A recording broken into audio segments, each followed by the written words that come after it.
Oh my God, it's you with Marie. This is Marie and I are Skeinz Diaries. And literally, just as the countdown started, I said to Ethan, it's been a really long month. Oh, you with Marie. I'm here. I'm here with the wonderful Ethan from Outlaw HQ. It is Thursday, April 1st. And yeah, hello. How are you? I'm in yet another one of our many rooms here at Outlaw HQ. There is stock take happening in one room downstairs. There is scanning happening in the front office upstairs. There is a knitting group downstairs in the classroom. So I am actually up in the boardroom. With a very weird background and thumbtacks behind your head. Yes. Part of what delayed me from getting through to you is they were arrayed in a very outlaw-esque, inappropriate position before, so they had to be mixed up. We like our curse words here at Outlaw Yarn. But that's the thing, you are outlaws, so there you go. Yeah, exactly. Oh, very good. Oh, everyone, good morning, everybody. Look, we've got everyone here. Kathy's here, Jeanette's here. They're all here. This is great. Happy Easter to you too, Vicky. Thank you very much. Oh, yeah. I totally keep forgetting because I'm a heathen that Easter is coming. Like really coming. I've been Easter bunnying this morning and actually giving all our staff some Easter eggs. So that's what I've been doing. I know. You have to give Deb some suggestions. I did not get any Easter eggs yet. Well, I have to admit, we had an insane weekend. I'm going to start off with it. I know you weren't there. So the first question actually Deb got asked, she's probably already told you this. We had our Wellington pop-up down at Corey Arts Centre there in central Wellington. Now, I have to say thank you to the team at the Corey Arts Centre, Susan, who helped facilitate it, Susan Hagedorn.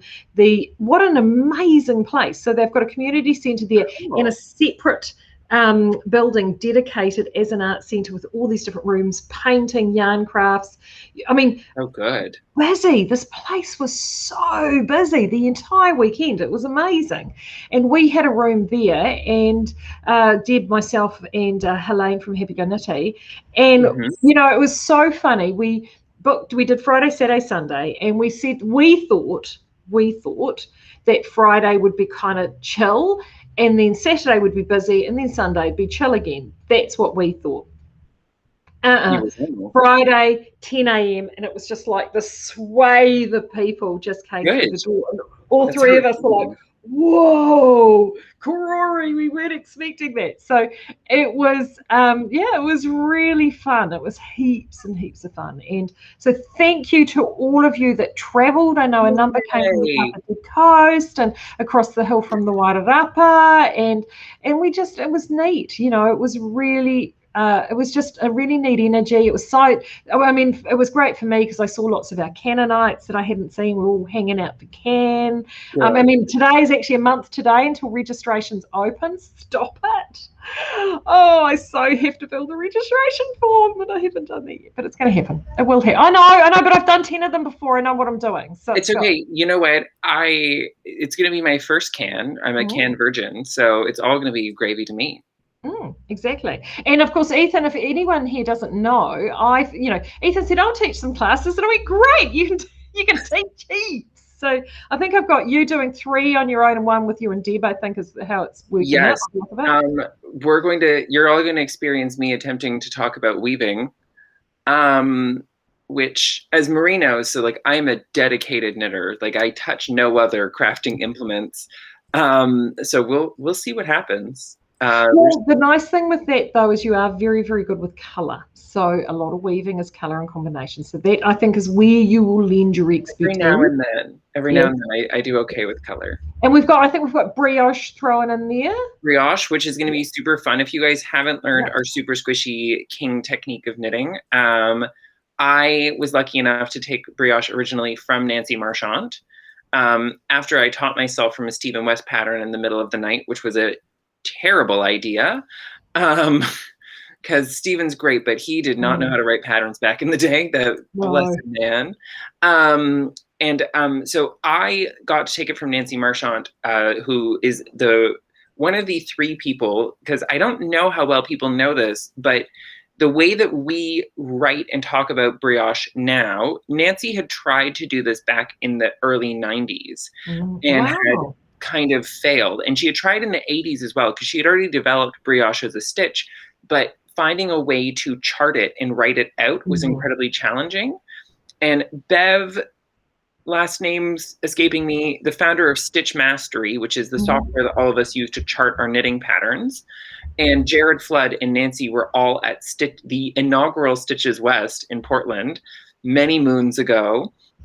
And Jared actually is the one, unsurprisingly to anyone who's met a Jared Flood pattern in their life, is the one who came up with the idea of the slip one yarn over system. And then from there, Nancy turned it into a codified system, and then they developed the charts, all three of them together, over like a 4-year period. And that's how we have brioche that actually works today. Yeah. And isn't that incredible to see the evolution? It just shows you for a craft that's thousands and thousands of years old that it's still evolving.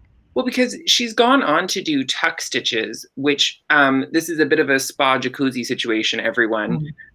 You know, all jacuzzis are spas, not all spas are jacuzzis. All brioche is a tuck stitch, but not all tuck stitches are brioche.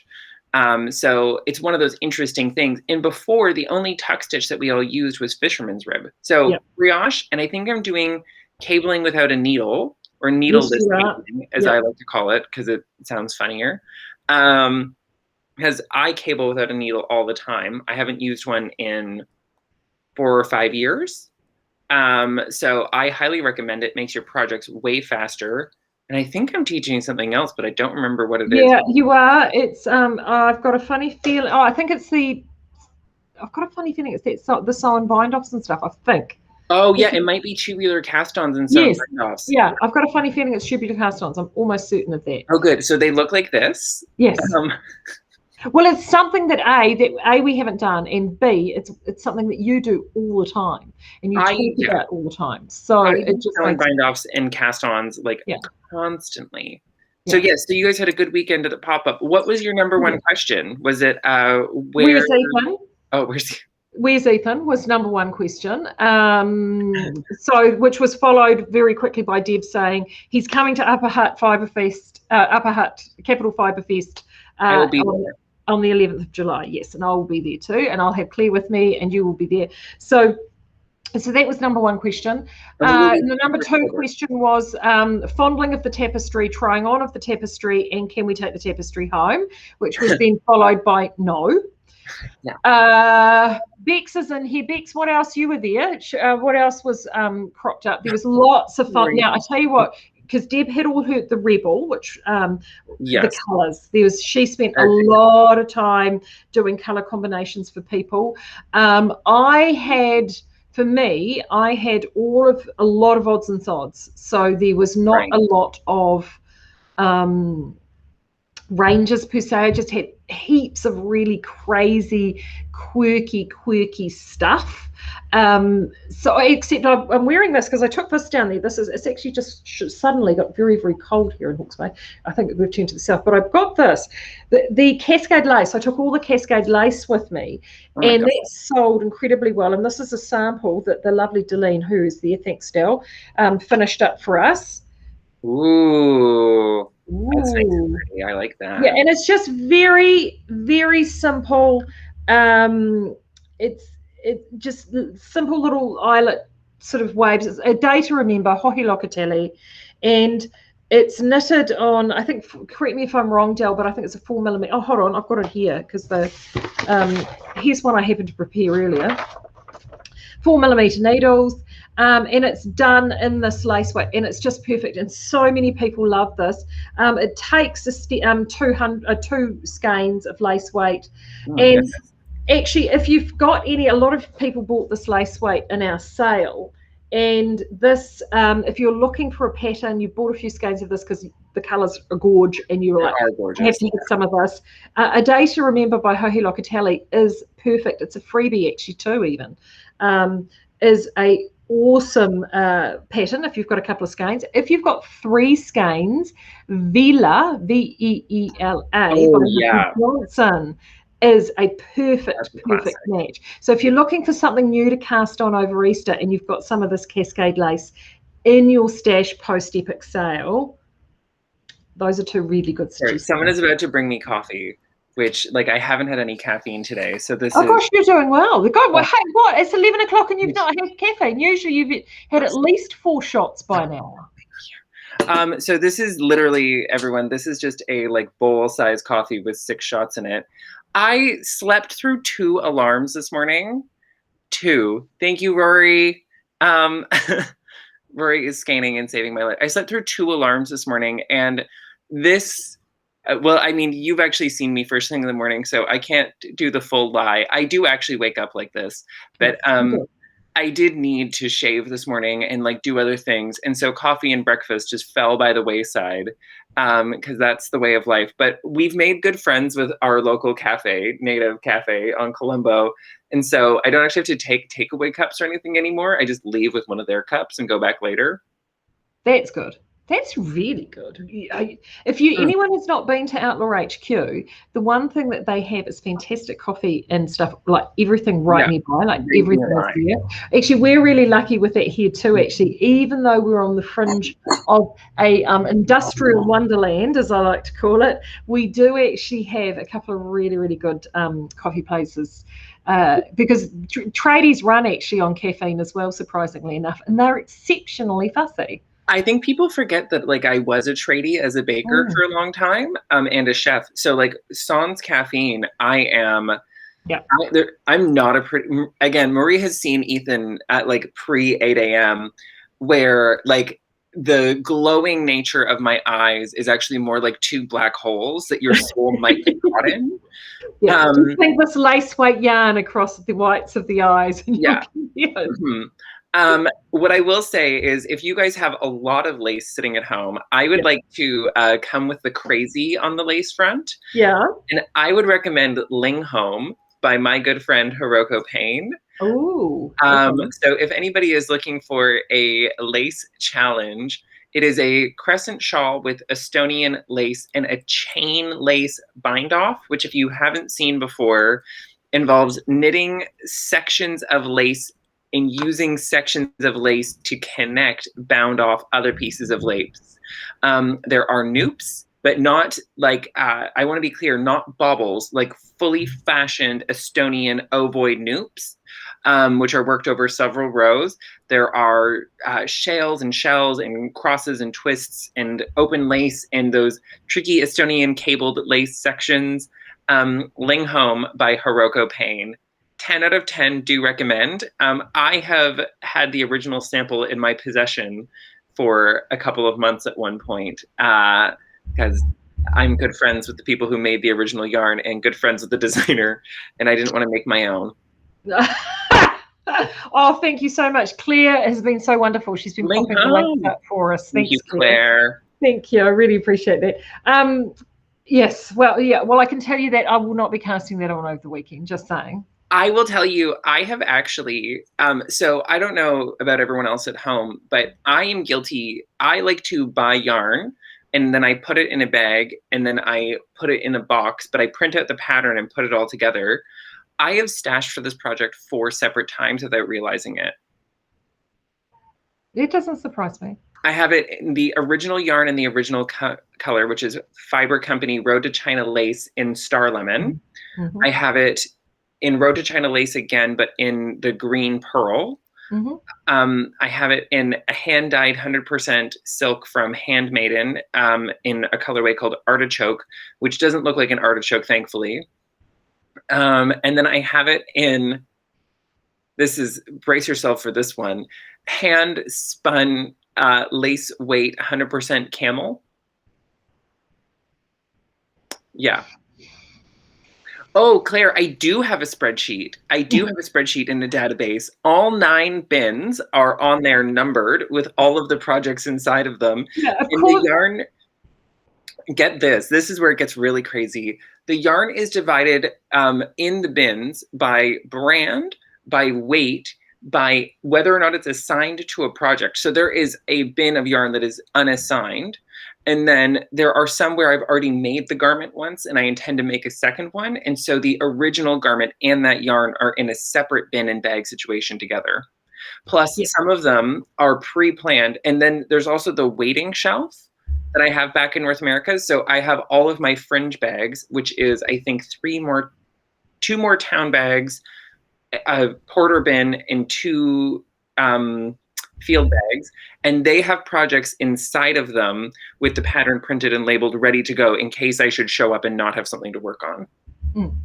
So so whenever Ethan does it, so Deb and I honestly have sat at their place and I've seen the system and we both just sit there going, it works. It works for you, babes. So that's all good. You know, you're vastly more organised than me. I literally have, so to make all of you out there feel better. And firstly, I have an apology. Flash's Stash finished yesterday, and I haven't done the draw yet because I'm utterly exhausted, and I haven't had a chance to do that. But hopefully, I might get a chance to do that when we jump off. So I promise, but I've been seeing some incredible stashes and some very organised people like Ethan. If it makes you feel out there, all of those that aren't that organised, I literally have 2 big cupboards with cellophane bags squished in, and periodically, about every year or 2, I will actually rip everything out of those cupboards and go back through them, and I'll have a bit of a cull, and stuff will get donated, or I'll actually go through and go, actually, you need to be knitted. I'm going to knit you. You've been there far too long. So yeah, my organisation isn't quite that good. But then, to be fair, I don't buy as much yarn as I used to. A lot of the stuff that I have in those early days was from before I was working here, or just when I started working here, and it was like so much yarn and I could pull it together. Whereas now I'm vastly more discerning. And so I'm a little bit more like you, yeah. Yeah, I will say my yarn purchasing has slowed down. And I'm only really likely now to buy from and I mean this in a genuine way, I only really buy from our friends now. Yeah. Which is kind of a funny twist. So like I buy yarn from you. Yeah. I buy yarn from Paola at Emiac. I will buy Fiber Company, although oftentimes it just gets given to me because I'm a monster. I will buy Le Bien-Aimé, although I don't normally. It just kind of appears. I will, as you know, you and I both have a love for weird Japanese yarn. We do. Yeah, like the more obscure and confusing, the better. Yes, it's funny actually. I pulled out. I was talking with Peter this morning, and we've actually got a yarn coming up. It's just a base yarn that's coming back. Long story. I won't bore you with the details, but it's the same construction of the Genmu. Speaking of weird, I was just going to say, is it like Genmu? Yeah, so it's not it isn't a heather, but it is the same wrap style as Genmu. Yeah, so it was really funny because I said he was showing it to me and he's like, "What do you think we can do with this?" And I happen, you know how I've got my office, I've got the office pile, and I sort of happened to dive over and pull out this, and he's like, "Where did you get that from?" And I said, "Peter, this is the library. You know, I mean, it's something that I picked up along the way." I have, I think, 4 balls of the ultra black. Remember back when they did the 5 shades of black in Genmu? Yeah. So Genmu did this crazy thing a while ago where they produced in 1 year 5 shades of black intentionally to show that not all black is the same. Yes. And so I have 4 or 5 balls of the ultra black and 2 balls of the non-optic white. And so I've been looking for other colors because I've been, of course, thinking about making a Hitomi Shida pattern in it. So this is great news. There you go. Oh, good. I'm glad I could have good news. Right, in terms of what's on our needles, we'll start with me first because yours is going to be vastly more interesting than mine. So first I'm going to show you. I did actually knit something while I was away, which I did better than Deb. Yeah, well, I mean, the woman needs to I'm going to, before we go any further, Deb is taking the next weekend off. Good. And I don't know how I can legally confiscate her laptop before she leaves, but I might get the child to do it. That's a good idea. Yeah. That's a good idea. Yeah. She was, because of course, for those, today's obviously 1st of April. We were away the last weekend of the year. And if you're a business owner, you'll know that it is an exceptionally busy time. So she was invoicing and getting all the stuff, like we would get up, her and I, she's an early riser, I'm a pretty early riser. And we'd get up in the morning and she was like, see, fortunately I don't have to do that for this business, but she does. And so she was sitting there, and you had a busy weekend in the shop, so she was having to get all that invoicing done. And we have a new till system. Exactly, but it's the same till system we've got. It's great, love it. Yes, it's really good. So I did knit a thing. That's about the sum total of what I knitted while I was away. Are you starting a quilt? No, I'm not. It's actually a blanket square that is going to be for a gift. So it's a gift, and I'm not going to say more than that, but because just on the off ski that person might randomly stumble across us. But yes, so there's a whole variety of people from around the world actually knitting blanket squares, and this is my contribution. So I can get that sent off. So job ticked off the list. And the other thing I finished knitting which is what I showed you, this. And again, I'm not going to tell anybody what this is either, because you'll say, oh, what's that? I can't tell you, or I'll have to kill you.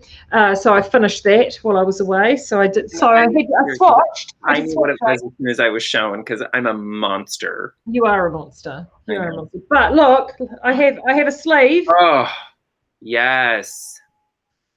So good. So I have a sleeve. Better than Cables and Cream? You can't go wrong with the classics, really. So this is in our vintage abroad worsted. I have the pattern is and I should know it by now. It is the Judith Point Judith pullover by Josie Mercier. It's in Interweave Knits, but it is available on Interweave's website, so you can get it. In fact, that particular, I know that you've talked about, I think it was the Brooklyn Tweed 15 collection that you've knitted. I think what you're wearing, Agnes, is it? I am wearing Agnes. Yeah. This particular, there's this book, the spring collection of 2017 and the winter collection of 2017, were two that I kept because it was one of those collections. Yeah, and it was just like, I just want to knit everything in here. And I'm actually looking at a number. It has that, it's got the cabled red Ruana in it, right? Yeah. It's just fantastic. So so this is now done. So I'm doing the sleeves first, because I've had to make a couple of very slight modifications because I use the thicker yarn and the thicker needle, and obviously I just need to make some modifications for length. So I think I had to drop out like a cable repeat, just play around with a little bit, but it is well within schematic. I think I'm something like 1/4 of an inch off the sleeve cap. Yeah, exactly. That'll ease. So well, it's actually it's probably slightly too long, but it'll be okay because the one and only Nora Gone, that'll block out. Exactly. I'm not actually particularly phased, to be honest, and I'm really looking forward to. I've just literally started casting on for the second sleeve, so this is me. This weekend. So that's what I am working on. I do still have a baby garment that I need to finish. I'm just onto sleeves. I'll get that done over the weekend as well. But if you do have a hankering to do any Aran, again, if you've got the vintage in your collection, vintage and Aran patterning are just a match made in heaven. And actually I find something really comforting. I mean, we've been talking about a lot about colour work, and we're going to talk about colour work in a second, but actually classic Aran's just single colour it's like literally slipping into a pair of old slippers. Well, good news on that front, because I will be probably in about, I've already said this on my podcast earlier in the week, in about 2 weeks be putting out a testing call for an Oliver cabled Aran jersey. So if you have vintage and stuff in your stash, hold on to it. It's seamless and bottom up and not beginner friendly. I should be honest, I don't believe a single pattern I've ever released is beginner friendly, despite the fact that one of them is a 1x1 beanie. I'm a well-known monster. So if any of you have any of Marie's beautiful yarns in your stash that are a 9 or 10 ply, hold on to them and hold on to your hats, because I've got a unisex seamless raglan cabled Aran jumper coming at you with we're doing some neckline experimentation. You know, the lovely Suzanne Hyde and I last night, and we're discussing whether or not which version of this would be easier, whether or not to do a bound off neckline and then work the very top section back and forth flat in rows, because you're continuing a cable in raglan shaping after you bind off a neckline, and then decreasing stitches away at the top and working back and forth flat. Or my initial suggestion, which was to do it as German short rows at the top. So while still maintaining and everything else, which it's pretty, what's interesting is you would have to work the same number of rows to do it either way. Yeah. And well, but also it's not so much that it's the conceptually either would work, but it's the how do you translate that into a written pattern? Exactly. Yeah. And as someone personally, like as a knitter, I find following instructions very easy, but you know. Yeah. One of the tricks that I can really tell you, and I mean, like, Ethan's a tech editor and he'll back me up on this. If something is very, very well written, and I've said this a number of times with people, particularly when they come in with patterns and they are quite well written, but often that means that they are a little bit chunkier, like there's a lot more information in there. Trust in the pattern and the editing and start from the beginning and just work step by step all the way through, because you will find that even though you can't visualize what's going on in your head, which is what we try and do, it is written out for you to do that. It will work. I would say Kristen Drysdale, Scandi Knits, is someone, if you struggle to find something that works like that, a lot of her patterns use super traditional old school Norwegian construction. And I think people think, oh, old school Norwegian construction, it's a tube with 2 holes. Yeah. No, you got to get ready for some. And, you know, our good friend, who doesn't know, I think, either of us, Susan Crawford, is another one of those people who is a very wordy pattern writer, because she takes vintage patterns where there would have been almost no instructions before, and she updates them and brings them forward. So you end up with a lot more written out in her patterns than what there previously were. Yeah. Okay. So I have 3 things on the go right now. Yeah, just hold that thought for a second, because I've just had a question crop up in here, and I'll just answer this question first. Yes. Barbara wants to know, do you have a worsted that is New Zealand grown and produced? The short answer to that is yes. So obviously this is New Zealand grown, but we have had this made elsewhere. But we do have, depending on whether you want a lighter worsted or a heavier worsted, Southlander DK knits as an Aran weight yarn. It's actually in a heavier, slightly heavier version of DK. That's New Zealand grown, New Zealand made by us. Or there's obviously the bulky. The other one is Batch, which is our 12-ply, new 12-ply yarn, which was released during Epic Sale. And that is not as bulky as the Southlander bulky, but again, that is both New Zealand spun and New Zealand made. So those are definitely some options for you. And actually our Perrindale, our Perrindale is again at the heavy, is at the heavier weight of DK. And in fact, I had a whole group of Perrindale farmers in here a couple of days ago.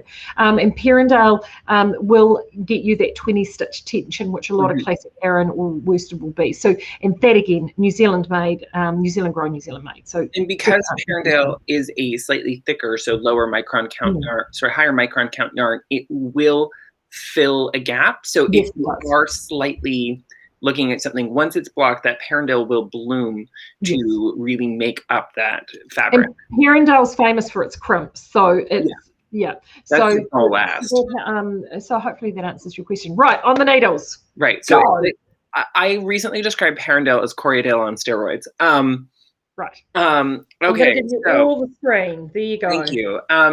So you guys may or may not know that we have this super fun new yarn from the one and only Lissy Cole. So it's available in a bunch of colors. I obviously grabbed 3 that I like the most, which unsurprisingly is pink, yellow, and blue, because I'm myself still, no matter what anyone else wants. So I looked around and I saw many patterns for chunky weight things, and I realized that I hated all of them. So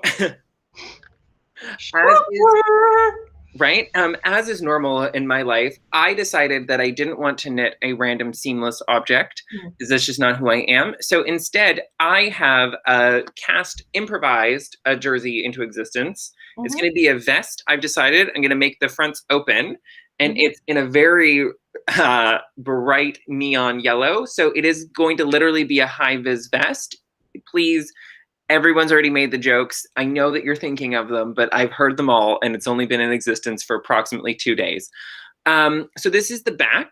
You'll see this little gap here. It's because of the technique I'm going to use to secure the ends. I'm going to use a crossed Russian join, which is a finishing technique that you use afterwards on the wrong side of garments, where you sew through each section of yarn and then weave in the ends. See, that makes sense for those super thick yarns.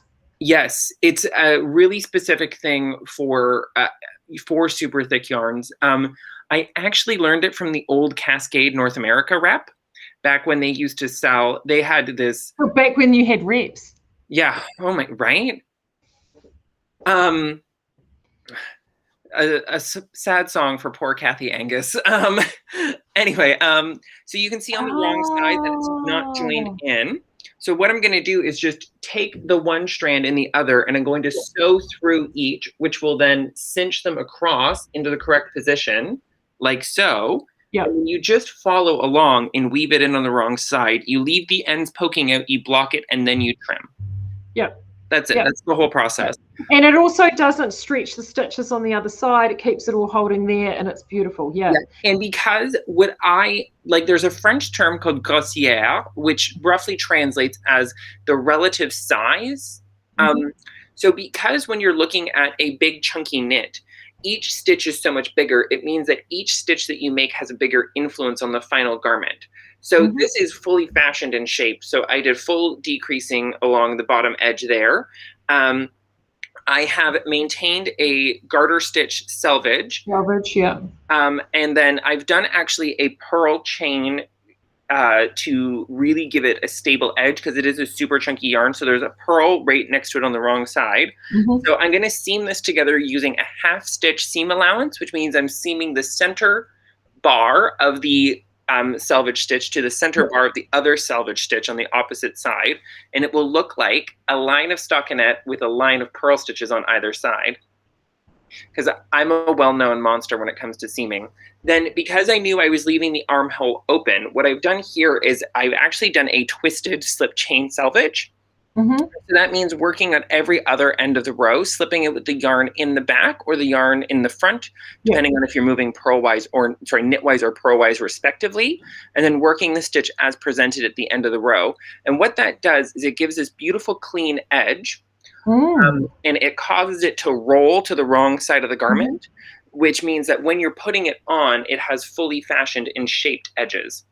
I did a sloped bind off along the top, from the knit side on this side and from the purl side on this side, which makes it perfectly even and identical, which will make the seam smaller. So the reason we use a slope bind off is it actually reduces the bulk in seaming. And so this is the back. It took 3 balls and roughly 4 hours to knit the whole thing. So, and I'm doing it on a 12mm needle because I like a dense fabric. Will I wear this? We'll find out after it's finished. And if anyone, what I can tell you, because I've done a lot of played around a lot with super chunky yarns in the past, if you're looking for the ultimate and weekendable knits, this stuff, I'd get yourself down to HQ and grab some of this for the weekend, because you seriously, it's so fun. Easter colors. Yeah, absolutely. Well, I mean, this is an Easter egg hunt where you won't gain weight. Yeah. And it doesn't cost $160. Someone in TyTap is doing an adult Easter egg hunt for $160. I can get you a whole project for $160. Come see me instead. Absolutely. So, right, next on your needles, mister. On the exact opposite end of the spectrum is the pattern available. So I pulled a bit of a Marie here, everyone. Yeah, it's on the round to it plan. Well, I actually one of the problems is, because I was taught to knit by by an older generation, I sometimes just make things without a pattern because I know how to shape a garment. So I will write up the pattern and possibly throw it up for free on Ravelry. It will be one size only. Just, I'm putting it out there. If you want to change the size, change your needle size. You'll be fine. I believe in you. So this looks like a big old pile of nothing, but I have actually finished one sleeve, speaking of cables, of the world's most intense sleeve. Here, yes. Can we get this to show up? There we go. Can you pull it back? Yeah, there you go. You can see a little bit there. Yeah. So this is a little bit of a thing. So it is a huge amount of cabling and quite a bit of yarn, actually. It's very dimensional. It's very, very intricate. So I finished the first sleeve of my hellebore, and I am well into the second one. So I'm past the beginning increases, and I've started into the cable. So I'm through more than one repeat of the chart. There's 5 repeats of the chart to make the whole sleeve, plus a sleeve cap. And I'm on it. I'm working through it. I already. That is definitely a daytime knit only, I'm thinking. You know what the problem is? It's kind of a sit by yourself in a quiet room knit. And as Deb has been away for the last little bit, I haven't had that luxury. So it is cables in black. The good people of the Outlaw Yarn layer did vote for this particular form of torture. Thank you, everyone. I think Kathy's in here. I know she's very active in there. Yeah. It's your fault, Kathy. I am really, really looking forward to the finished product. Hellebore is from the, brace yourselves. Your head might snap around. It came out in 2012. Wow. Yeah. So it is really, really fun. I love it. I chose Claire. Stop blaming me. You guys picked the project. This has been happening for a while in the group, but my plan is to get this done by the 10th of April. I've given myself a deadline in the hope that will help. What? And you've only done sleeves? No, I have the front and the back finished. Oh, okay. No, that's right. Because I was thinking. But they're plain stockinette. The front and the back are plain stockinette. Oh, okay. The sleeves are crazy.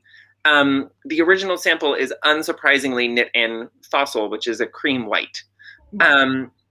I would actually recommend doing it in a color, though, because the only other one I've ever seen is one that's not on Ravelry, and it was done in an obscure yarn in a really beautiful navy, which is what inspired the black, actually. What weight is that yarn, Ethan? This is Rebel Destiny Light. Rebel. I was just going to say, is it Rebel? Yeah, so this is Rebel Destiny Light in the color Star. Yep. Which is the black. So it's the same weight as what I'm wearing, except this is knit on a 4mm needle. This is knit on a 3.25. It'll look great. It's going to be amazing, and it's going to last forever. Now, okay, now the next one. You ready? Last but not least, it's Fox Thoughts round 2, everybody. Woo! So I am good friends with this designer, Hiroko Payne. We work together on some projects and stuff every now and then. So I am making a second Fox Thoughts. This is another custom only to Ethan kit at the moment.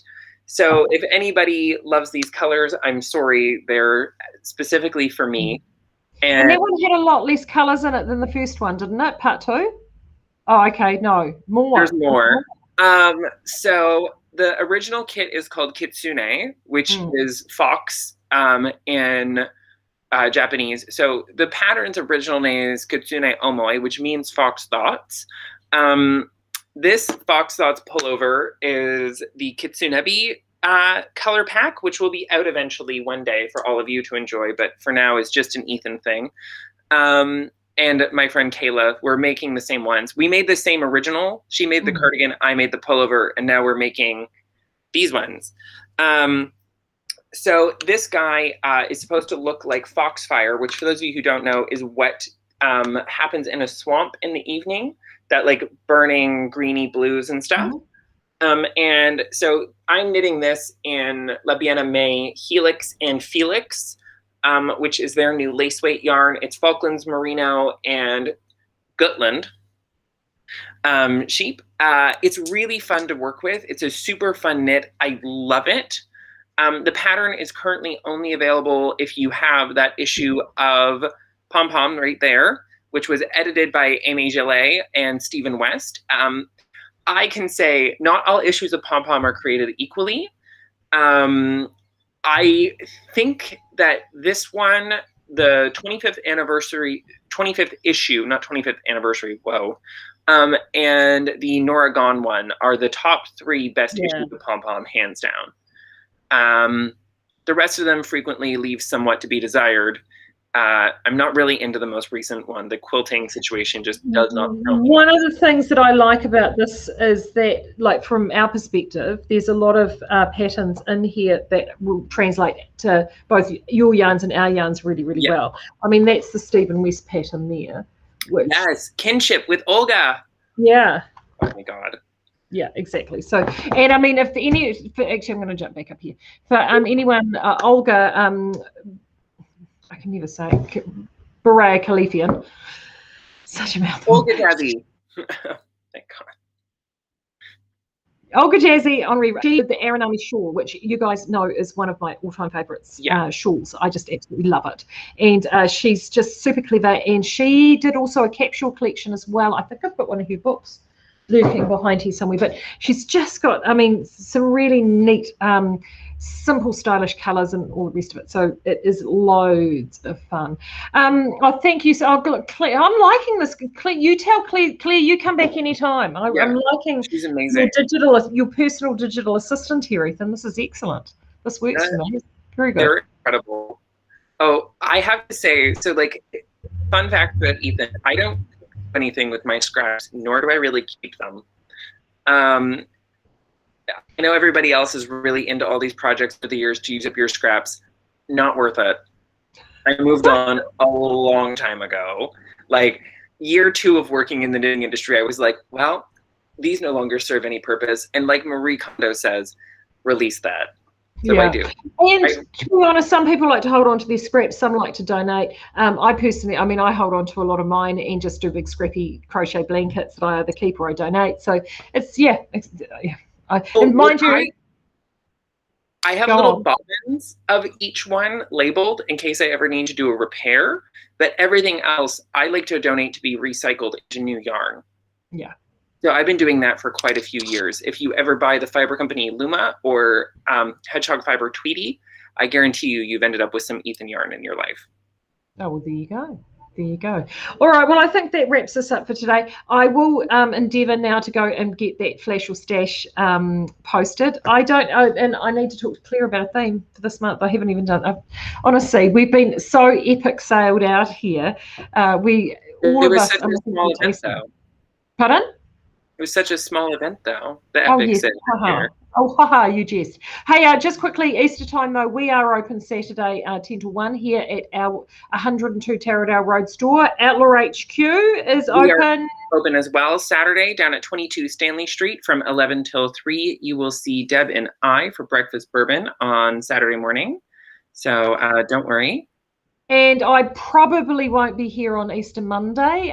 Look, if I am fantastic, I'm not going to promise it, only because I have promised my husband and my sons that I will take a weekend off, which is something that I haven't done for about 5 weeks. So I'm getting the word from the family. I would vote that you take a weekend off. I would like to, if I don't know how much or any say I get in this, but yeah, so it'll probably be this time again next week, but that's okay. I've already been on the social this morning. I see a couple of people have already, it had to be done, is all I have to say. I mean, I also got my gold dust infused yarn, so yes, there you go. There you go. All right, my darling, thank you so much. Thank you, everybody, for coming and joining us for a little bit of fun, frivolity, and Ethan goodness here at the Skeinz Diaries. I'll see you again later next week. And happy Easter, everybody. Take care. Yes.